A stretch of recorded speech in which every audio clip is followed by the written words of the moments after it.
Experts aren't necessarily more disciplined than you. They just find different and more ways to reward themselves for the same actions. This is a quote by Alex Amosi. It's not word for word, and I actually don't even know if it's a direct quote by him. I just heard it from him. But this quote gave me a whole new perspective on doing something and then actually trying to stay consistent in it. So if you've been in self-improvement for a while, there's some tasks maybe that are really daunting. Maybe be working out, meditation, reading, whatever it may be. You just find yourself being in a negative feedback loop, or you just can't really stay consistent at it. And there's this beautiful thing which Alex Amosi just said, and what I basically took from it was that basically the more you do something, the more rewarded you feel by doing it, the more often you do it. And we can basically put this into even from all the way from the delayed gratification to the instant gratification, where you get rewarded for um, flipping watching Netflix all day on the bed. I mean, it's an instant gratification, so you only feel rewarded for a short period of time. But because you get rewarded, you keep doing it and doing it and doing it. And the same goes for delayed gratification people. They Delayed gratification is a great measurement for success, but even delayed gratification people, they still find it gratifying to do it. It's just delayed, and that's their reward. It just delayed gratification as well is just even a bigger feeling of that reward, and people just wait so they can just get that crazy reward. So if you really think about it, you just end up doing more of what you feel rewarded for. And I want to give you guys a story of my own personal experience. And this was back when I was like 13, and I did not like studying. I actually really hated it. Studying for long periods of time felt like a seizure to me. I would just read, and I didn't even know how to study and shit like that. And I was 13, and I was pretty decent at maths. I mean, it was okay. I would get maybe from 80% to sometimes maybe like high 92%, woohoo, type stuff. But I never even practiced math, so I was pretty decent. I was just listening to class really well, but I didn't really find myself going back home and doing the problems again and all that type of stuff. I would just breeze through school. Not that I'm saying it was easy. I'm actually doing a lot more better now, but I just didn't want to apply myself in the sense I there was no there was no reward. But we'll get to it right now. So I found myself doing maths in grade in when I was 13, and the teacher was really great. And I was a kiss ass at the time as well. So when I would do something and he was like, That's how you do it," and I'm just like, "Damn, okay, that's pretty cool." It was one of my first teachers who gave pretty good positive reinforcement for just these little things I would do in terms of doing homework or um, just answering a question, whatever. It felt really great as well. Just getting that compliment from him, as well as he was also extremely brilliant at maths. Like he was a low key genius because he just made it super simple, and he just understood it, and he was able to teach it really well. And he basically gave us these, I think these papers, this paper, and you can basically do the sums on the paper, rub it off like in like the plastic sleeve and stuff like that, and then he basically told us how to just practice maths at home. And I'm just like, you know what, let me just do this, right?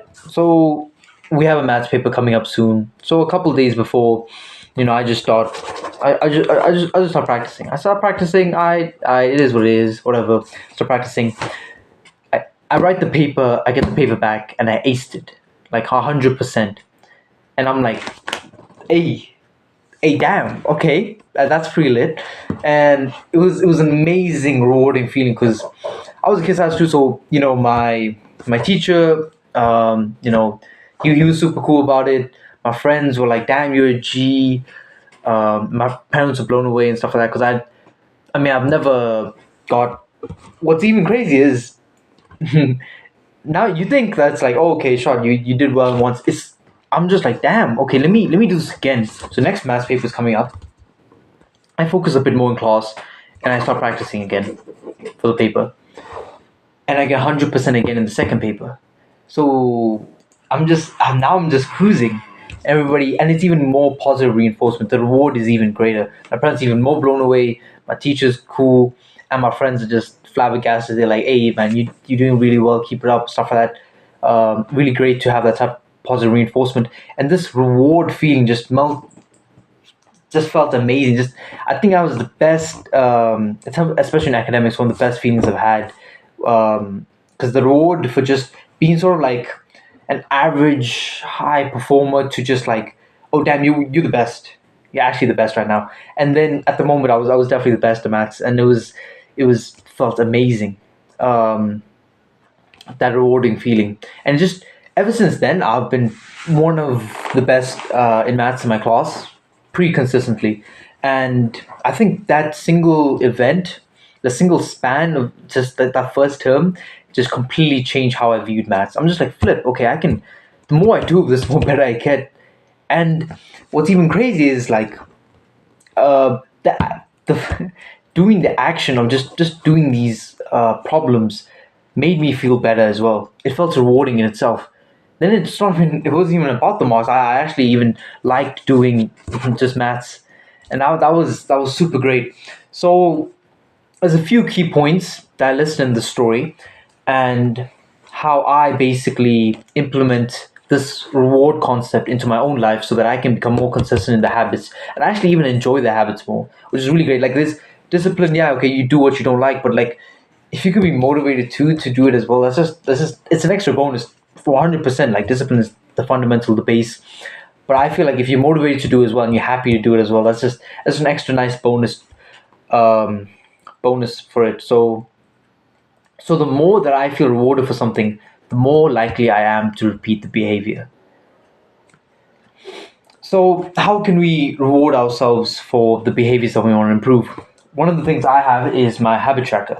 So I don't know about you guys, but one of the things I feel when I tick a habit from the habit tracker is just this fuck yeah energy. I'm just like, damn, okay, it's really great. One of my most consistent habits is actually making my bed.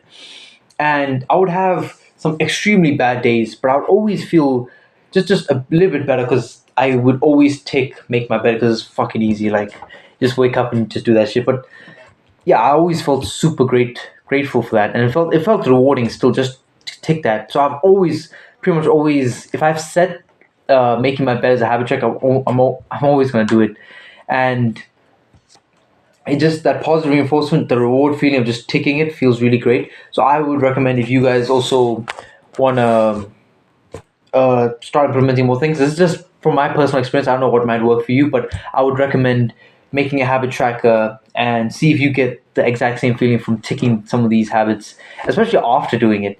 Like I just hit a workout pre-video, a pre-shower pre-video, whatever. I hit my workout and I just came. I'm like, yes, yes. I'm just, hey, I got the flipping workout in. That felt good. So I use a habit tracker because it definitely does help me because hey, it does bits for me. I'm starting on my words now. Now the second thing is that when you can track your own progress, you naturally reward yourself by doing that. So I made an example. My previous video, the video I had before this, was just a video of me calculating and actually using maths to see how consistent I am at habits. And of course, some habits are absolute dog poor. I think 21% for cleaning my room, not my best. But some habits which were like, um, let me think of a good example. I think it was working out and meditation were both 85%. So I was like, damn, this is actually, of course, it's not perfect, but it was a lot better than when I came back preschool, when school started, and I was just flipping being at Jeffrey, and I was just not working out way less. So it was really nice to just actually even realize that I had grown that much. So that feels nice when you actually see like stats. This is also the same thing in YouTube. When you when you see a couple, hey man, you shouldn't put yourself self-esteem on that shit, but hey, it definitely does feel rewarding when you post a video. It's like, hey, 3 views. You post another video the next day, it's like 20 views, and you're just like, hey, shit, okay, something's going on here, and then that pushes you to upload another video. So actually quantifying, so in this case it's 20 views in terms of YouTube, and then maybe for the flipping um, for the progress and growth, and maybe for the gym, you can just what I use is an app called Strong. It's where you basically track your workouts.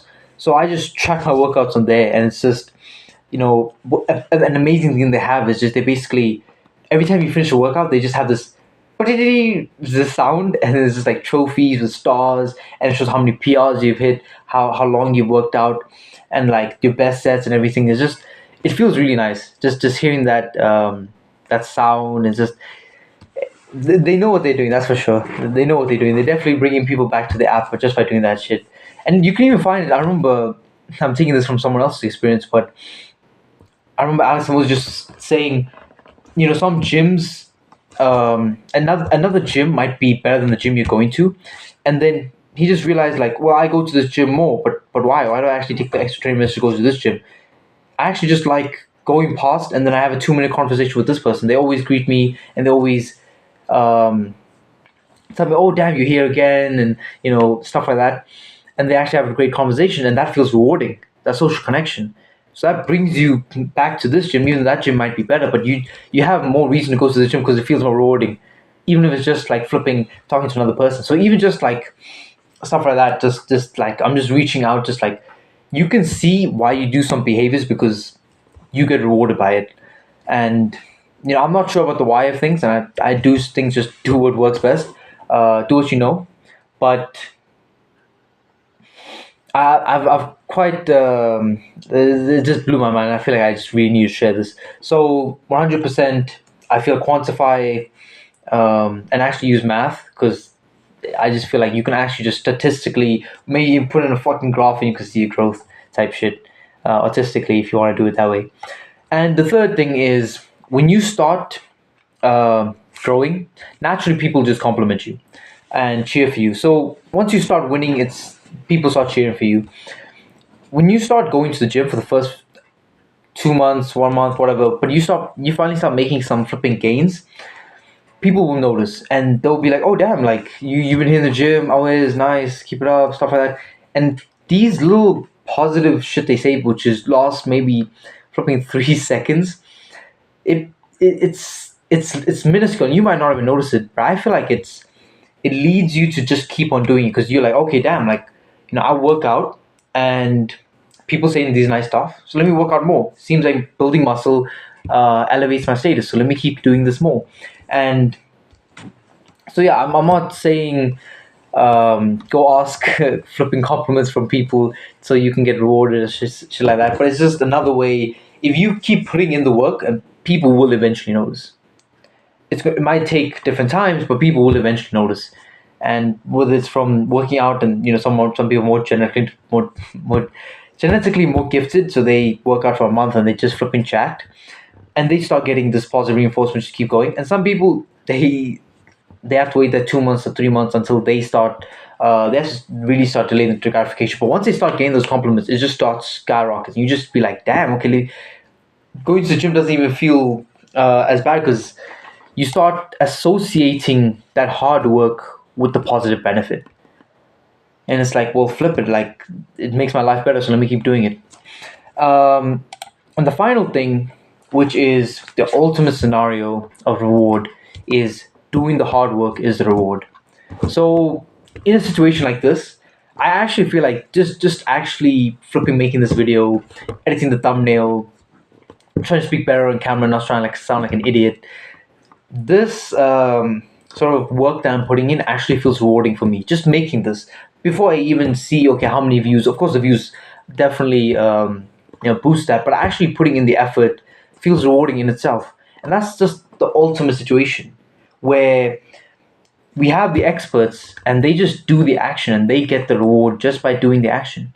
And so they just keep doing it and doing it and doing it. Where you're the beginner, or even I am the beginner. Honestly, I'm just a lot of this just from me putting myself in a scenario where I'm the beginner and I'm just like, flip. I don't enjoy this. So I'm gonna do it less. But they enjoy it more, so they're gonna do it more. And of course, they only enjoy it because they probably already good at it. So there's obviously the degree of just like sucking and then trying to suck less and then actually becoming an expert. So of course that's the tough route. But once you start um, feeling this rewarded once you start feeling rewarded for this hard effort that you start putting, 100% you're going on the right track. You're gonna destroy your competition. I feel like it's the person who, I think this is a nice quote, the person who likes walking more will walk more than the person who likes the destination. If I really just like walking more, I can just go. I can just keep walking, keep walking, keep walking. I don't need to think about a destination. I just love walking, and it's. I feel like experts just get so much more reinforcement just by doing the action. It feels so rewarding for them, and I feel like if we can get to that level where it just feels rewarding to upload the video, feels rewarding just do the maths, the academics or whatever it is. I feel like that's just peak life at that point. But that's just my hypothesis. I'm only 17 and I barely know shit about life, but I'm trying to implement this into my life in terms of trying to reward myself more. Just consciously just thinking like I'm honestly just feeling rewarded, right? Okay, I think I'm just lengthening this video at this point. Let me 16 minutes fuck, okay. Let me not yap for too long. But hope you guys gain some value from this video and continue to grow and keep improving. And if you like this video, please do like, and if you don't like the video, please do comment what you think I can improve on, and also comment about maybe other different ways that you try to reward yourself for certain habits that you try to implement in your life. And yeah, subscribe if you like my content. Peace out, guys.